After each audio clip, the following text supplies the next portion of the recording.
Табиғи антибиотик болып есептеледі екен. Организмде қабыну болып жатса, сол процесстерге және де диеталық прям өте күшті өнім. Тек бір машақаты мынандай сырты.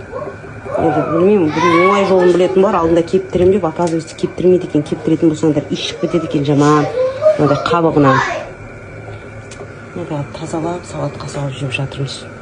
Мына уже үшінші күні суда тұр, тек судан шығармайсыздар. Тек кішкене ғана істесеңіздер жарайды екен, осындай бір құттай ғана суға салсаңдар, соны жеткілікті. А мен бір упаковкасын салып жасап қойдым. Сол себептен қазір бұның суын ауыстырып қайта сөйтіп салатқа салып жеп жатырмыз. Әзиемнің рецептісімен мына машты қазір суға салып бұйырса өсірейін деп тұрмын.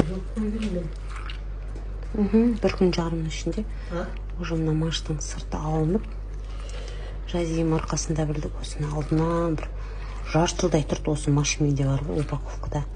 Құдай, қалай істейтін де білмеймін, бірақ бір сарыағаштық бір блогердан көрдім, затқа плопқа салып атқан.